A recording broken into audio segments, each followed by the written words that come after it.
नमस्कार दोस्तों, स्वागत है आपका आज के मुख्य समाचार में, जिसमें सबसे पहली और बड़ी खबर में आपको बताएंगे कि बीजेपी को तगड़ा झटका, 36 नेता कांग्रेस में शामिल, बोले मुख्यमंत्री के विचार से हूं प्रभावित। दूसरी बड़ी खबर में जिक्र होगा कि अखिलेश यादव का बयान, बोले प्रदेश में शपथ ग्रहण से पहले ही शुरू हुई आपराधिक गतिविधियां, बीजेपी पर लगाया बड़ा आरोप। तीसरी बड़ी खबर में आपको बताएंगे कि पंजाब में सरकार बनते ही एक्शन में आम आदमी पार्टी की सरकार, विक्रम मजीठिया के बढ़ेंगी मुश्किलें। पंजाब की भगवंत मान सरकार ने ड्रग्स केस की जांच एसआईटी को सौंप दी है। चौथी बड़ी खबर में जिक्र होगा कि गोवा और मणिपुर के बाद उत्तराखंड में मुख्यमंत्री पद का सवाल, दिल्ली में भाजपा का मंथन जारी। और पांचवी बड़ी खबर में आपको बताएंगे कि डीजल की कीमतों में 25 रुपए प्रति लीटर का इजाफा, मुंबई में 122 रुपए के पार पहुंच गया दाम। दोस्तों, हर एक खबर की गहराई में आपको ले जाएंगे, लेकिन उससे पहले आपको बता दें दोस्तों कि जहां एक तरफ आम आदमी पार्टी ताबड़तोड़ बड़े फैसले ले चुकी है सरकार बनाने के बाद, वहीं दूसरी तरफ भाजपा अभी भी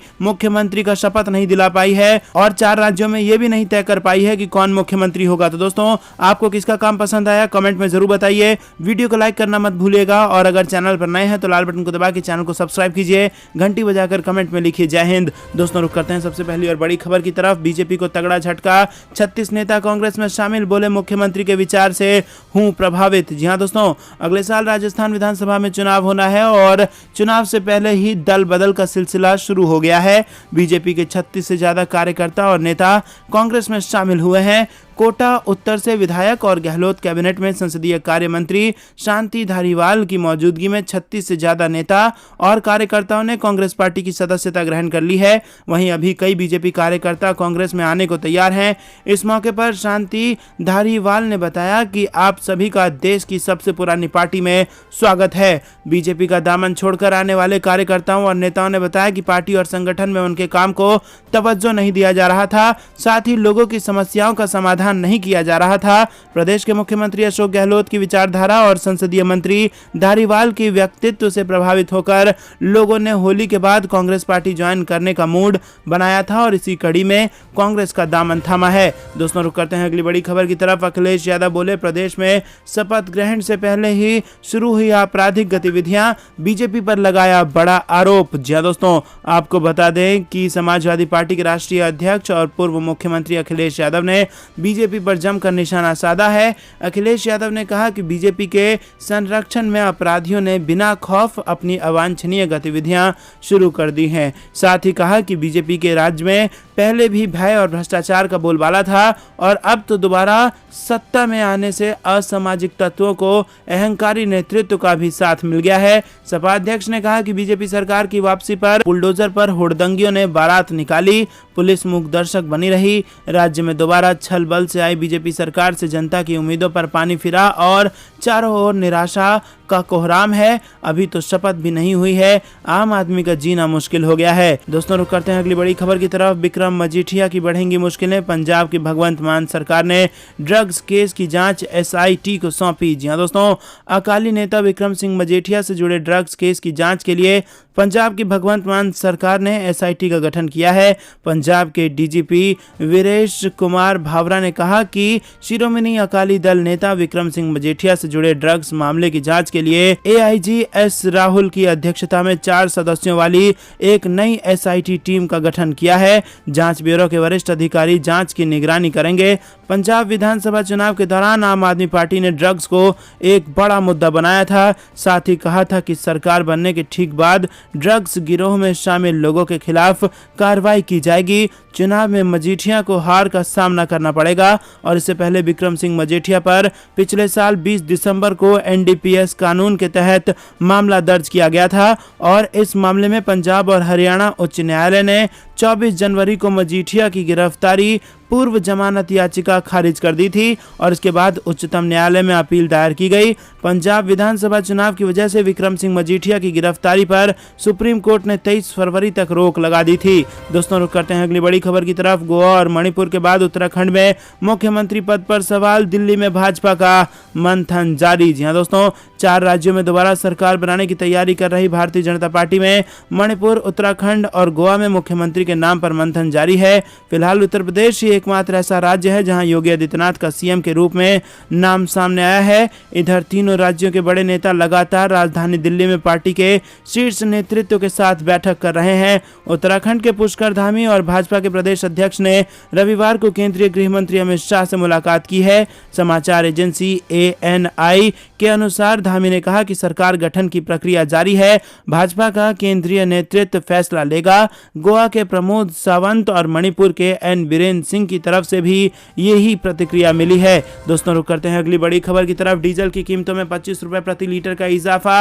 मुंबई में 122 रुपए के पार पहुंच गया दाम। जी हां दोस्तों, थोक उपभोक्ताओं के लिए डीजल कीमतों में 25 रुपए प्रति लीटर की बढ़ोतरी हुई है।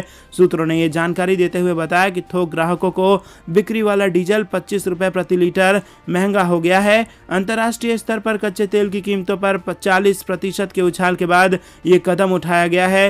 हालांकि पेट्रोल पंपों के जरिए बेचे जाने वाले डीजल की खुदरा कीमतों में कोई महीने पेट्रोल पंपों की बिक्री में 20% का उछाल आया है।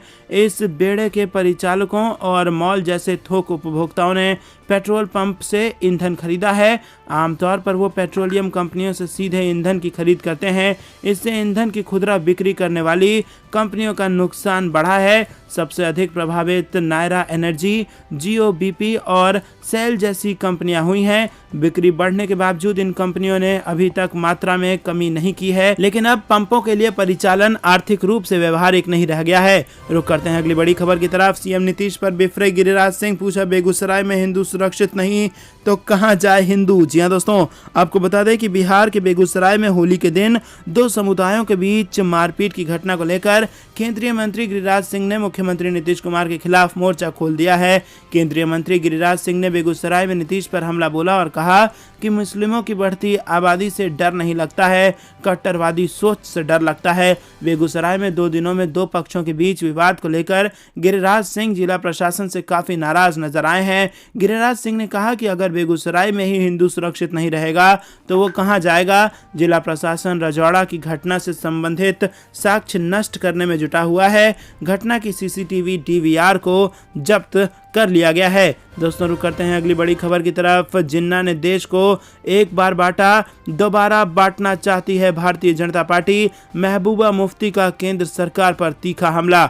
जी दोस्तों, जम्मू कश्मीर की पूर्व मुख्यमंत्री महबूबा मुफ्ती ने भारतीय जनता पार्टी पर तंज कसते हुए कहा कि जिन्ना ने एक बार देश का बंटवारा किया था, बीजेपी वाले दोबारा बंटवारा करना चाहते हैं। उन्होंने कहा कि इस देश में गांधी को दोबारा मत मरने दो, मंदिर तो लोग बनाएंगे, बीजेपी वाले मंदिर क्यों बना रहे हैं। महबूबा मुफ्ती ने कहा कि धारा 370 हटने के बाद जम्मू कश्मीर बर्बाद हो गया है। बीजेपी वाले चाहते हैं कि 5 किलो राशन दो और लोग मोदी मोदी करने लगे।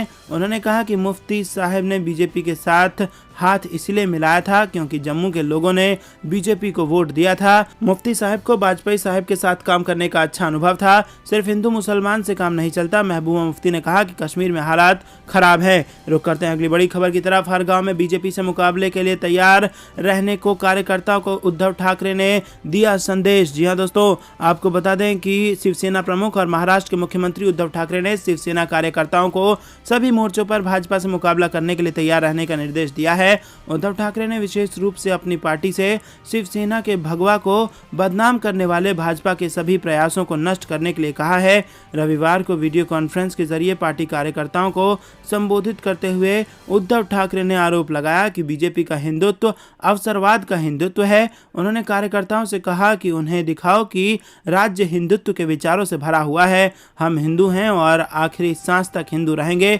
पार्टी के कार्यकर्ता सभी गांव तक पहुंचे और उन्हें अपना हिंदुत्व दिखाएं। दोस्तों रुक करते हैं अगली बड़ी खबर की तरफ। उत्तर प्रदेश में 24 मार्च को भाजपा विधायक दल की बैठक। शुक्रवार को होना है शपथ ग्रहण समारोह। जी हां दोस्तों, यूपी में बीजेपी विधायक दल की बैठक अब 24 मार्च को होगी और इस बैठक में विधायक अपना नेता चुनेंगे जो बाद में यूपी के मुख्यमंत्री की शपथ लेंगे। इस बैठक के लिए इस बार अमित शाह को पर्यवेक्षक बनाया गया है और उनके साथ झारखंड के पूर्व मुख्यमंत्री रघुवर दास को भी पर्यवेक्षक बनाया गया है। 25 मार्च को शाम 4 बजे लखनऊ के इकाना स्टेडियम में बीजेपी सरकार का शपथ ग्रहण समारोह है, जिसमें पीएम नरेंद्र मोदी समेत अखिलेश यादव और मायावती तक को आमंत्रित किया गया है। दोस्तों, मुस्लिम यादव गठजोड़ पर लौट आई है समाजवादी पार्टी। 14 यादवों और 2 मुस्लिमों को दिया टिकट। जहां दोस्तों विधानसभा चुनावों में यादव और मुस्लिम की जगह बड़े पैमाने पर अन्य जातियों के प्रत्याशी उतारने वाली समाजवादी पार्टी एक बार फिर अपने कोर वोट बैंक पर लौटने लगी है। 9 अप्रैल को होने वाली विधान परिषद के चुनाव में प्रत्याशियों का चयन इस ओर इशारा करता है। सपा ने 36 एमएलसी सीटों के लिए होने वाले चुनाव में अब तक 18 प्रत्याशियों की घोषणा की है। इनमें 14 यादव और 2 मुस्लिम उम्मीदवार हैं। सपा ने लखनऊ उन्नाव सीट से सुनील साजन, बाराबंकी से राजेश कुमार यादव, इलाहाबाद से वासुदेव यादव समेत 10 प्रत्याशियों को टिकट दे दिया।